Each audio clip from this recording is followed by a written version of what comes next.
Assalamualaikum warahmatullahi wabarakatuh. Di sini saya akan menjelaskan tentang positivisme logis. Berikut. Positivisme logis. Positivisme atau dikenal dengan positivisme logis berhubungan erat dengan lingkungan Wina, yaitu suatu kelompok yang terdiri dari lulusan-lulusan ilmu pasti, ilmu alam, ahli matematika, logika, dan sains. Gerakan filsafat ini dirintis oleh Moritz Schlick atau 1882 sampai 1936. Pada tahun 1924 yang berpusat di Wina, suatu kota sekaligus sebagai pusat kelompok yang terkenal dengan nama Vienna Circle atau disebut dengan Mazhab Wina atau Kring Wina. Ketiga-tiganya ahli matematika. Viktor Kraft, seorang filosof, Rudolf Carnap, seorang ahli matematika dan fisika, serta beberapa mahasiswa antara lain Friedrich Wiseman, Herbert Feige. Pendiri filosofis kelompok lingkungan Wina ini sangat diwarnai oleh ilmu-ilmu pengetahuan positif, terutama pemikiran Auguste Comte tentang kritiknya atas agama dan metafisika sebagai sumber kebenaran atau Peterson 1971, dan dipengaruhi pula oleh tradisi empirisme David Hume dan analisis logis Russell.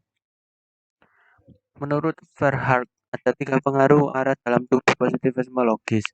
Yang pertama, dari empiris dan positivisme, terutama Hamill dan Match. Yang kedua, dari metodologi empiris yang dikembangkan oleh para ilmuwan semenjak abad ke-19, misalnya Helmholtz, Mark Poincare, Einstein, dan lain-lain. Yang ketiga, perkembangan logika simbolik yang dikembangkan terutama oleh Frank Whitehead, Russell, dan Wittgenstein. Dari sekian banyak pengikut aliran ini, Ayer dipandang paling mempunyai momentum dalam menyatakan gagasannya. Cepat atau lambat mengalami modifikasi sebagai jalan menutupi kelemahan-kelemahan yang ada. Verifikasi sebagai kriteria keberartian secara berturut-turut dimodifikasi ke dalam verifikasi prinsip. Hasil yang akhirnya desakan bahwa gerakan empiris harus memainkan suatu peranan yang berarti dalam penerimaan suatu pernyataan ilmiah. Pada saat yang sama, basis faktual diperluas dari pencerahan dan kelaporan serta pengamatan terhadap bahasa empiris. Positivisme ini pembicaraannya berkenan dengan 3 komponen bahasa, yakni bahasa teoritis, bahasa observasional, dan kaidah-kaidah korespondensi yang mengaitkan keduanya. Corak pemikiran positivisme Ayer.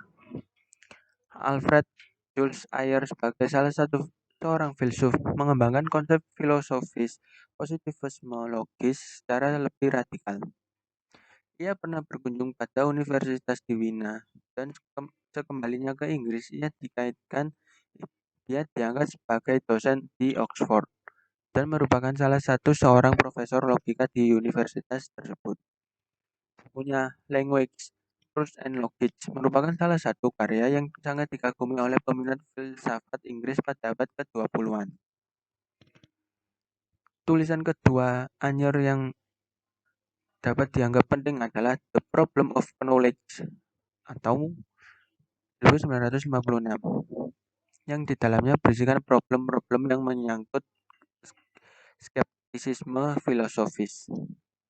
Positivisme logis Ayer sebenarnya merupakan percobaan untuk mengaitkan analisis logis Russell dan tradisi empiristis Inggris, terutama Hume. Dan Ayer yakin bahwa apa yang dicarinya sudah dihasilkan dengan baik oleh lingkungan Wina.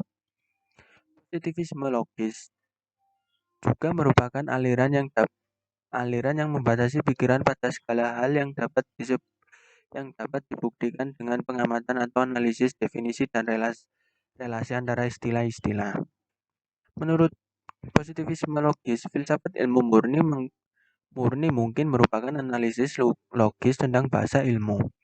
Fungsi analisis ini di satu pihak mengurangi metafisika atau filsafat dalam arti tradisional dan dan di lain pihak meneliti struktur logis pengetahuan ilmiah dan bertujuan untuk menentukan isi konsep-konsep dan pernyataan ilmiah yang diverifikasi secara empiris.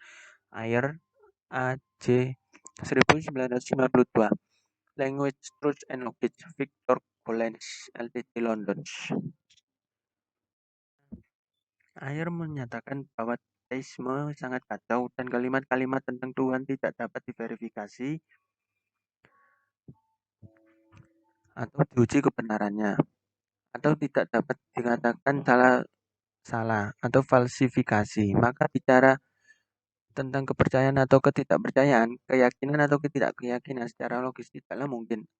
Ateisme adalah dan teisme sama-sama tidak dapat dipahami dan tidak bermakna. Tidak ada alasan untuk menyangkal atau meragukan konsep tentang Tuhan. Atau Armstrong, 1993. Menurut positivisme logis, pengetahuan adalah kesan yang dirangsang oleh objek pada indera kita dan pengetahuan termasuk kebenaran tidak lain adalah respon indera terhadap rangsangan dari objek tersebut. Berikutnya prinsip verifikasi. Konsep dasar pemikiran positivisme logis sangat diwarnai oleh logika, matematika, serta ilmu pengetahuan alam yang bersifat positif dan empiris. Maka sudah dapat dipastikan bahwa analisis logis tentang pernyataan-pernyataan ilmiah maupun pernyataan filsafat sangat ditentukan oleh metode ilmu pengetahuan positif dan empiris tersebut. Dalam pengertian inilah maka positivisme logis mengembangkan prinsip verifikasi. Ayer merumuskan prinsip verifikasi sebagai berikut. Berdasarkan pernyataan Ayer di atas bermaksud untuk menentukan bermakna atau tidaknya suatu ungkapan dan bukan untuk menentukan suatu kriteria kebenarannya. Sebuah ungkapan seringkali dapat benar dan seringkali dapat juga salah. Namun, ungkapan tersebut tetap bermakna. Suatu ungkapan itu bermakna menurut Ayer. Jika ungkapan tersebut merupakan pernyataan observasi yang menyangkut dengan realitas indrawi, dengan kata lain bermakna apabila dilakukan dengan observasi atau verifikasi. Prinsip verifikasi di sini tidak mengharuskan menghasilkan suatu pernyataan yang mesti benar. Ayer menekankan dua bentuk verifikasi. Yang pertama, verifikasi dalam arti ketat atau strong variable. Memberi arti kebenaran suatu posisi didukung oleh pengalaman secara meyakinkan. Yang kedua yaitu verifikasi dalam arti lunak. Suatu proposisi yang hanya mengandung kemungkinan bagi pengalaman atau pengalaman yang memungkinkan. Kaum positivisme logis menganggap bahwa sesuatu itu bermakna apabila dapat diuji kebenarannya. Ayer harus mengakui adanya batas-batas yang berlaku untuk prinsip verifikasi. Tidaklah suatu ungkapan bahasa itu diverifikasi secara langsung atau dapat pula melalui suatu kesaksian seseorang yang dapat dipercaya. Dalam masalah ini, Ayer menerima kebenaran atas kesaksian tersebut. Kalau tidak demikian, maka semua ungkapan bahasa pada masa lampau akan menjadi tidak bermakna. Ini memberi makna bahwa prinsip verifikasi mendapat tempat bagi fakta-fakta sejarah. Verifikasi tidak harus dilakukan secara keseluruhan, melainkan cukup sebagian saja dan kebanyakan dalam bidang ilmu alam dan fisika. Pemikiran Ayer juga mendapat respon yang sangat besar di kalangan filsuf, baik yang bernada dukungan maupun yang bernada menentang, atau kaum teolog. Dan silang pendapat ini juga terjadi di kalangan mereka sendiri. Berikutnya kritik terhadap metafisika. Ayer mengatakan bahwa tugas filsafat yang paling utama dan mendasar adalah menyingkap dan menghapuskan kekacauan metafisika yang dianggap sebagai parasit dalam pemikiran ilmiah dan juga dalam pemikiran sehari-hari. Kelihatannya, prinsip filsafat dalam pemandangan Ayer hanya bersifat kritik. Kritik-kritik yang dilancarkan oleh filsafat itu memang bermanfaat untuk mengatur 237 kita ke gerbang pengetahuan ilmiah. Namun, bukan berarti filsafat merupakan super science, sebab tugas filsafat bukan menetapkan pengandaian bagi ilmu pengetahuan. Menurut Ayer, alasan ia menentang metafisika itu? Bukan karena lantaran sang ahli metafisika itu mencoba menggunakan pengertian dalam suatu bidang yang tidak dapat mendatangkan faedah apapun, melainkan lantaran sang ahli metafisika itu mengajukan kalimat-kalimat yang gagal atau tidak memenuhi syarat untuk dikatakan sebagai kalimat yang benar-benar mengandung makna secara harfiah. Menjadi jelaslah kepada kita bahwa penolakan Ayer tentang metafisika khususnya dan positivisme logis pada umumnya lebih didasarkan pada kriteria-kriteria logis yang tidak dimiliki ungkapan-ungkapan metafisika. Penerapan prinsip verifikasi untuk menguji apakah suatu pernyataan bermakna atau tidak diterima sebagai suatu cara yang paling tepat dan akurat untuk menggambarkan data faktual dan menghapus metafisika dalam bidang filsafat. Evaluasi kritis.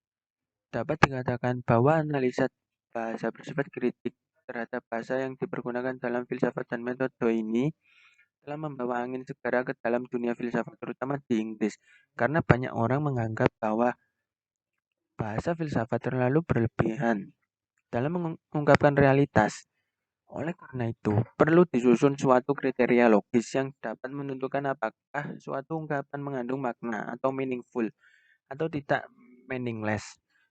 Kedua, komentar atau kritik yang dapat disampaikan atas penolakan kompositivisme logis terhadap masalah ketuhanan adalah pertama, mengenai status prinsip verifikasi itu sendiri merupakan problematik.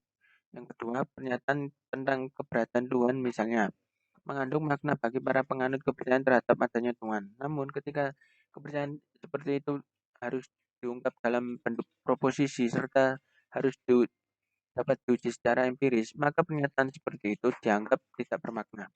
Kedua, kompositivisme logis berlebihan dalam mengagungkan data indrawi. Hal-hal seperti ini terlupakan oleh kompositivisme logis masalah ketuhanan yang tidak dipersoalkan ada atau tidak adanya Tuhan, melainkan pernyataan-pernyataan tentang Tuhan bermakna atau tidak. Ini berarti terjadi pergeseran kajian filosofis tentang hakikat segala sesuatu menjadi analisa. Sekian presentasi dari saya. Mohon maaf bila ada salah-salah kata. Wassalamualaikum warahmatullahi wabarakatuh.